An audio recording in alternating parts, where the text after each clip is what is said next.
وبرکاتہ۔ درس علم الصیغہ سال عربی دوم۔ بسم اللہ الرحمن الرحیم۔ قاعدہ نمبر 21، الف ضمے کے بعد واو اور کسرے کے بعد یا سے بدل جاتا ہے۔ اول کی مثال جیسے ضاربن سے ضوربا اور ضاربن کی تصغیر ہے زویربن، اور ثانی کی مثال جیسے محرابن کی جمع محاریب۔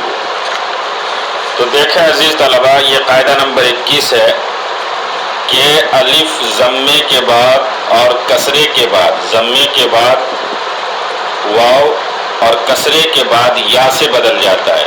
یعنی الف اور اس سے پہلے اگر ضمہ ہو تو واو سے، الف اور اس سے پہلے اگر کسرہ ہو تو یا سے بدل جاتا ہے۔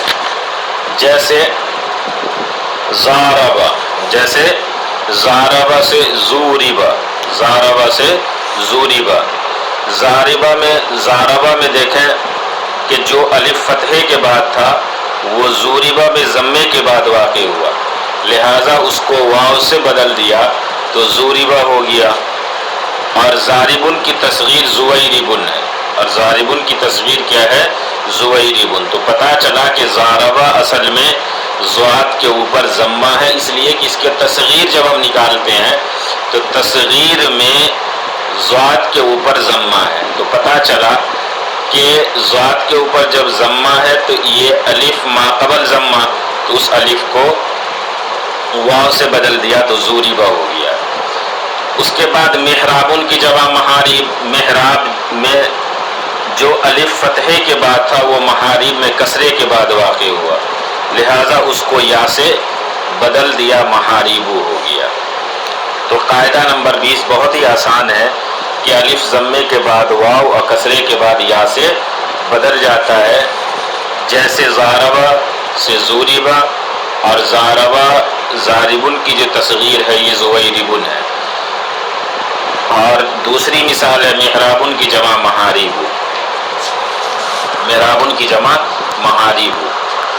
تو یہاں دیکھیں تو قاعدہ نمبر 21 مکمل ہوا۔ اب قاعدہ نمبر 22 دیکھیں کہ ہر وہ الف زائد جو تثنیہ اور جمع مؤنث سالم کے الف سے پہلے واقع ہو اس کو یا سے بدل دیتے ہیں۔ جیسے حبلہ سے حبلیانی اور حبلیاتن۔ تو یہاں دیکھیں حبلہ میں جو الف زائد تھا وہ حبلیانے میں تثنیہ کے الف سے پہلے اور حبلیاتن میں جمع مؤنث سالم کے الف سے پہلے واقع ہوا، لہذا اس کو یا سے بدل دیا، حبلیان ہو گیا اور حبلیاتن ہو گیا۔ تو قاعدہ نمبر 22 دیکھیں کہ بہت چھوٹا سا قاعدہ ہے کہ ہر وہ الف زائد جو تثنیہ اور جمع مؤنث سالم کے الف سے پہلے واقع ہو اس کو یا سے بدل دیتے ہیں۔ جیسے حبلہ سے حبلیان اور حبلیاتن۔ قاعدہ نمبر 23 کیا ہے کہ ہر وہ یا جو فعلن کے وزن پر آنے والی جمع یا فعلا کے وزن پر آنے والی مؤنث کا عین کلمہ ہو، اس میں صفت میں اس کے ماقبل کے ضمہ کو کسرے سے بدل دیتے ہیں۔ جیسے بیزن یہ بیضا کی جمع ہے، اور ہیکا یہ اصل میں بویزن اور ہوئیکا تھے۔ تو یہاں دیکھیں عزیز طلبہ قاعدہ نمبر 23 کیا ہے کہ ہر وہ یا جو فعلن کے وزن پر آنے والی جمع یا فعلا کے وزن پر آنے والی مؤنث کا عین کلمہ ہو، اس میں صفت کس کو کہتے ہیں یہ بھی سمجھتے چلیں کہ اس میں صفت وہ اسم ہے جو کسی ذات پر دلالت کرے اور اس میں کسی صفت کا لحاظ کیا گیا ہو۔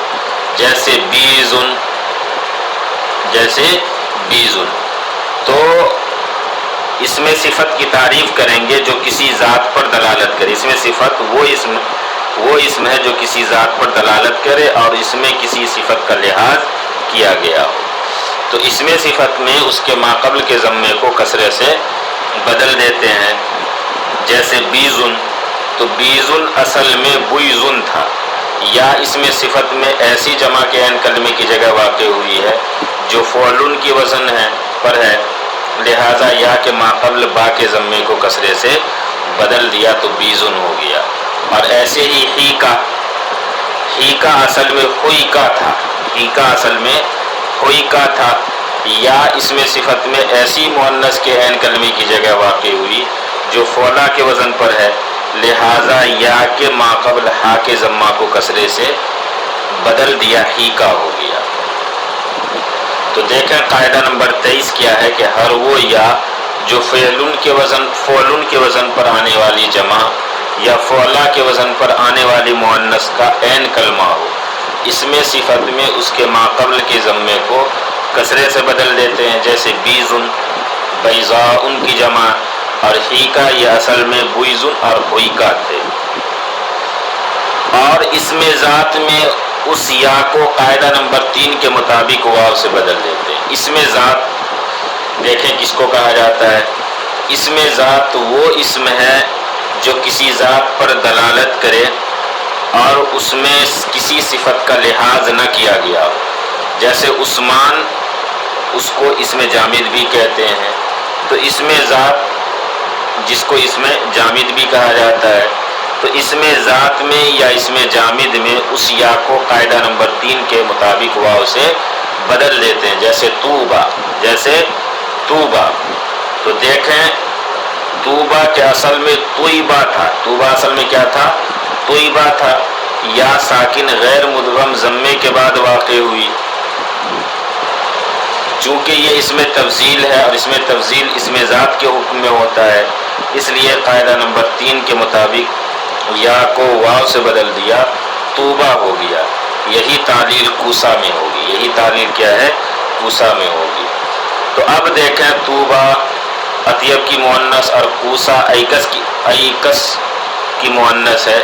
اس میں تفضیل کو علماء صرف نے اسم ذات کے حکم میں دیا ہے. یعنی جس طرح اسم ذات یعنی کہ اسم جامد ہے، ایسے ہی علماء صرف نے اس کو اسم تفضیل کو اسم ذات کا حکم بتایا ہے.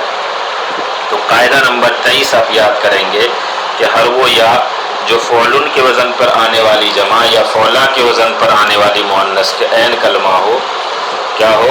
عین کلمہ ہو. اس میں صفت میں اس کے ماقبل کے ضمے کو کسرے سے بدل دیتے ہیں، جیسے بیزن بیضا کی جمع ہے، اور ہیکا یہ اصل میں بویزن اور ہوئیکا تھے. اس میں ذات میں اس یا کو قاعدہ نمبر 3 کے مطابق واو سے بدل دیتے ہیں، جیسے توبہ اطیب کی مؤنث اور کوسا ایکس کی مؤنث ہے. اس کے بعد بتایا کہ اس میں تفضیل کو علماء صرف نے اس میں ذات کا حکم دیا ہے.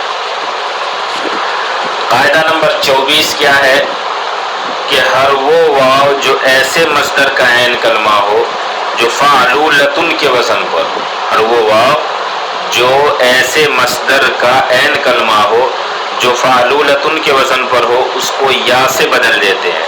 جیسے قینونتن کی اصل میں کیا تھا؟ کونونتن تھا. قینونتن اصل میں کیا تھا؟ کونونتن تھا. تو قینونتن اصل میں کونونتن تھا. یہاں تعلیل اس طرح ہوئی کہ واو ایسے مصدر کے عین کلمے کی جگہ واقع ہوا جو فعلولتن کے وزن پر ہے، لہذا واو کو یا سے بدل دیا تو کیا ہو گیا؟ کونونتن سے قینونتن ہو گیا. قاعدہ نمبر 24 کے اندر ایک فائدہ ہے. وہ فائدہ کیا ہے کہ علماء صرف نے اس قاعدے کی تقریر میں بہت طول بیانی سے کام لیا. وہ کہتے ہیں کہ قینونتن کو اصل میں کئی ونونتن نکال کر سیدن کے قاعدے کے مطابق واو کو یا سے بدلنے کے بعد یا کو حذف کرتے ہیں. تو قینونتن اصل میں کیا نکالا تھا؟ پہلے کونونتن. لیکن بعض صرفیوں نے یہ کہا کہ کونونتن اصل میں کئی ونونتن تھا، پھر سیدن کے قاعدے کے مطابق واو کو یا سے بدل دیا. لیکن کہتے ہیں کہ تحقیق وہی ہے جو ہم نے بیان کیا، یعنی تحقیق وہی ہے جو صاحب علم الصیغہ نے بیان کیا کہ قینونتن اصل میں کونونتن تھا. یہ کئی ونونتن نکال کر سیدن کے قاعدہ کے مطابق واو کو یا سے بدلنا، یہ بیجا کیا ہے؟ قاعدے کو طول دینا ہے. تو آپ قاعدہ نمبر 24 یاد کریں گے کہ ہر وہ واو جو ایسے مصدر کا عین کلمہ ہو جو فعلولتن کے وزن پر ہو، اس کو یا سے بدل دیتے ہیں. جیسے قینونتن کی اصل میں کئی کونونتن تھا۔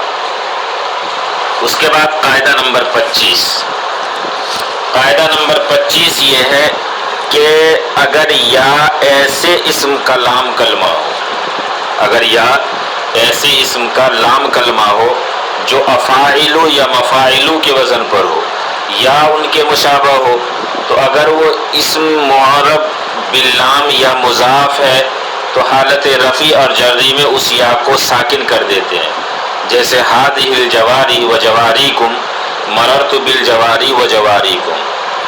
اور اگر وہ اسم معرب باللام اور مضاف نہ ہو تو اس یا کو حذف کر کے عین کلمے کو تنوین دے دیتے ہیں، جیسے ہادہ جوارن، مررت بجوارن، اور حالت نصبی میں وہ یا مطلق مفتوح ہوتی ہے، اور حالت نصبی میں وہ یا کیا مطلق مفتوح ہوتی ہے، جیسے رأیت الجواریہ و رأیت الجواریہ۔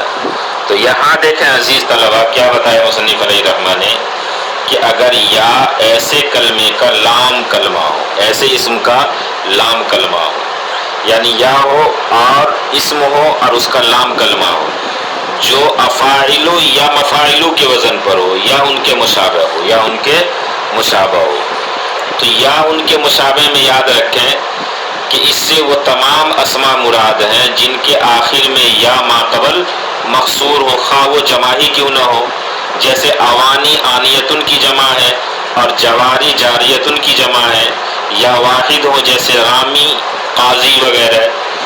تو جو افاعلو کے وزن پر ہو یا ان کے مشابہ ہو، تو اگر وہ اسم معرب باللام یا مضاف ہے تو حالت رفع اور جری میں اس یا کو ساکن کر دیتے ہیں، جیسے ہادہ الجواری حالت رفع کی مثال، و جواریکم، اور یہاں اضافت کی مثال ہے۔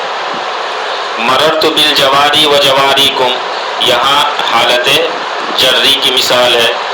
تو یہاں دیکھیں دونوں صورتوں کے اندر کیا ہے کہ اس یا کو ساکن کر دیا گیا ہے، اور اگر وہ اس معرب باللام اور مضاف نہ ہو تو اس یا کو حذف کر کے عین کلمے کو تنوین دے دیتے ہیں، جیسے ہادہ جواری، جیسے ہادہ جواری جوارن، اور اس جیسی وہ جمع جو فواعلو کے وزن پر ہو، ان کا لام کلمہ یا ہو، خواہ یا اصلی ہو یا کسی دوسرے حرف سے بدلی ہوئی ہو۔ اس کے بارے میں یاد رکھیں کہ علماء صرف کے درمیان اختلاف ہے، بعض تو ان کو منصرف کہتے ہیں اور بعض غیر منصرف۔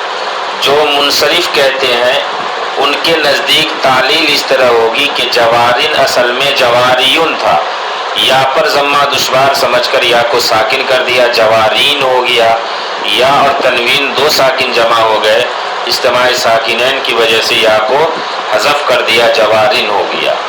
اسی طرح کی تعلیل حالت جری میں بھی ہوگی، کیونکہ یا پر اہل عرب ضمہ اور کسرہ دونوں کو دشوار سمجھتے ہیں، اور جو حضرات کہتے ہیں کہ یہ غیر منصرف ہے ان کے نزدیک تعلیل اس طرح ہوگی کہ جوارن اصل میں جواریو تھا، یا پر ضمہ دشوار سمجھ کر یا کو ساکن کر دیا، جواری ہو گیا، پھر ضمہ کے عوض عین کلمے کو تنوین دے دی، جواری ہو گیا، تنوین اور یا دو ساکن جمع ہو گئے، اجتماع ساکنین کی وجہ سے یا کو حذف کر دیا، جوارین ہو گیا۔ ایک بات اور یاد رکھنے کی ہے یہاں کہ جو حضرات جواری جیسے مثال کو منصرف کے قائل ہیں ان کے نزدیک جوارن اور اس کے نظائر میں تنوین تمکن ہے، تنوین کیا ہے؟ تمکن ہے، اور جو غیر منصرف ہونے کے قائل ہیں ان کے نزدیک تنوین عوض ہے۔ کیا ہے؟ تنوین عوض ہے، کیونکہ غیر منصرف پر تنوین تمکن نہیں آتی۔ اور یہ بھی یاد رکھیں کہ جو منصرف ہونے کے قائل ہیں ان کے نزدیک حالت رفع اور حالت جری دونوں میں تعلیل ہوگی، اور جو غیر منصرف ہونے کے قائل ہیں ان کے نزدیک صرف حالت رفع میں تعلیل ہوگی، حالت نصبی اور حالت جری میں تعلیل نہیں ہوگی، اس لیے کہ غیر منصرف پر حالت نصبی اور حالت جری میں فتحہ آتا ہے اور یا پر فتحہ دشوار نہیں سمجھا جاتا۔ تو بہرکیف اگر وہ اسم معرب باللام اور مضاف نہ ہو تو اس یا کو حذف کر کے عین کلمے کو تنوین دیتے ہیں، جیسے ہادہی جوارن، مررت بجوارن، اور حالت نصبی میں وہ یا مطلقاً مفتوح ہوتی ہے، حالت نصبی میں وہ یا مطلقاً مفتوح ہوتی ہے، جیسے رأیت الجواریہ و رأیت الجواریہ۔ مطلقاً مفتوح ہوتی ہے کا مطلب کیا ہے کہ خواہ وہ اسم معرب باللام اور مضاف ہو، جیسے رأیت الجواریہ و جواریکم، یا معرب باللام اور مضاف نہ ہو، جیسے رأیت جواریہ۔ تو مطلق کا یہی مطلب ہے کہ وہ اسم معرب باللام اور مضاف، خواہ وہ اسم معرب باللام اور مضاف ہو۔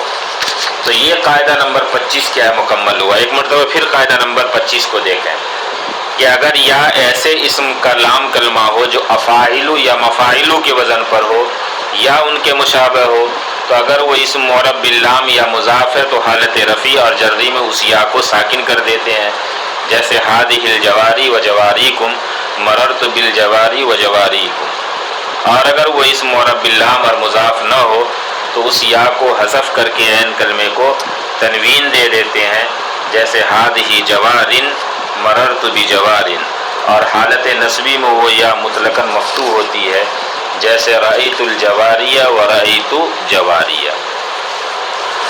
قاعدہ نمبر 26 کیا ہے کہ ہر وہ واو جو فعلا بالضم کا لام کلمہ ہو اس کو اسم جامد میں یا سے بدل دیتے ہیں، اور اس میں تفضیل اسم جامد کے حکم میں ہے۔ اس میں تفضیل کیا اسم جامد کے حکم میں ہے، جیسا کہ آپ نے قاعدہ نمبر 23 کے اندر آپ نے کیا ہے پڑھ لیا۔ تو اس میں تفضیل اس میں جامد کے حکم میں ہوتا ہے، جیسے دنیا اور علیا کہ یہ اصل میں دنوا اور علوا تھا، اور اس میں صفت میں اپنی حالت پر رکھتے ہیں، جیسے غزوہ۔ اور ہر وہ یا جو فعلا بالفتح کا لام کلمہ ہو اس کو واو سے بدل دیتے ہیں، جیسے تقوی کہ یہ اصل میں تقیہ تھا۔ تو دیکھیں عزیز طلبہ، قاعدہ نمبر 26 کیا ہے کہ ہر وہ واو جو فعلا بالضم کا لام کلمہ ہو اس کو اسم جامد میں یا سے بدل دیتے ہیں، اور اس میں تفضیل اسم جامد کے کیا ہے حکم میں ہوتا ہے، جیسے دنیا اور علیا۔ تو دیکھیں دنیا اصل میں دنوا تھا اور علیا اصل میں کیا تھا، علوا تھا۔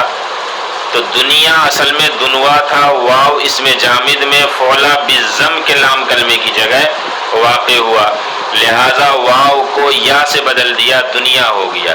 یہی تعلیل کیا ہے علیا کے اندر ہے کہ علیا اصل میں کیا تھا، علوا تھا، لام کلمے کی جگہ واقع ہوا، لہذا واو کو یا سے بدل دیا تو علیا ہو گیا، اور اس میں صفت میں اپنی حالت پر کیا ہے وہ باقی رہے گا، جیسے غزوہ۔ تو اس میں تفضیل اس میں جامد کے حکم میں ہے، لیکن اس میں صفت میں کیا اپنے حالت پر باقی ہے، جیسے غزوہ۔ اور ہر وہ یا جو فعلا بالفتح کا لام کلمہ ہو اس کو واو سے بدل دیتے ہیں، جیسے تقوی کہ تقوی اصل میں کیا تھا، تقیہ تھا، یا فعلا بالفتح کے لام کلمے کی جگہ واقع ہوئی ہو، لہذا یا کو واو سے بدل دیا، تقوی ہو گیا۔ کیا ہے، تقوی ہو گیا کہ اصل میں کیا تھا، یہ تقیہ تھا، تو اس یا کو واو سے بدل دیتے ہیں، اس لیے کہ ہر وہ یا جو فعلا بالفتح کا لام کلمہ اس کو واو سے بدل دیا جاتا، تو یہاں واو سے بدل دیا۔ تو عزیز طلبہ، یہ 26 قاعدے جو معطل کے ہیں اور یہ جو مشہور قاعدے ہیں علم الصیغہ کے، وہ مکمل ہو گئے۔ آپ فصل دوم کی جو پہلی قسم ہے یہ مکمل ہو گیا، آپ کل اس کو مکمل یاد کریں گے، اور 26 قاعدہ آپ یاد کریں گے۔ اس کے بعد اگلا سبق انشاءاللہ 2-4 دن اور اس کے اندر پڑھا کر کے پھر ہمارا علم الصیغہ کیا ہے یہ مکمل ہو جائے گا، پھر اس کے بعد انشاءاللہ فصول اکبری ہم شروع کریں گے۔ تو آپ کو جو یاد کرنا ہے یہ 26 قاعدے آپ کو دیکھنا ہے، اور اس کو بہت بہتر طریقے سے کیا ہے یاد کرنا ہے۔ اب تک جو آپ پڑھے تھے قاعدے سے پہلے اس میں سے میں نے کل گزشتہ سبق میں نے کہا تھا کہ اکثر آپ کے وہ میزان منشعب اور پنجگنج کے قاعدے یا اس کے گردان وغیرہ ہی کے متعلق باتیں تھیں، لیکن محموز کے 9 قاعدے اور معطل کے یہ 26 قاعدے، تو محموز کے بھی 9 قاعدے میں سے اکثر آپ نے پنجگنج کے اندر آپ نے پڑھ لیا تھا، اور معطل کے بھی کچھ قاعدے پنجگنج کے اندر یہ قاعدے آپ پڑھ چکے تھے۔ تو اب یہ 26 قاعدے ترتیب کے ساتھ مصنف علیہ رحمہ نے یہاں بیان کیا ہے۔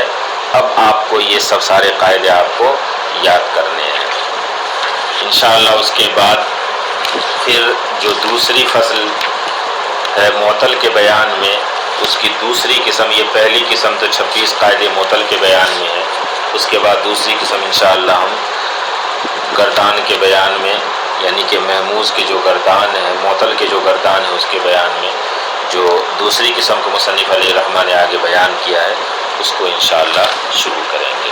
والسلام علیکم ورحمۃ اللہ وبرکاتہ۔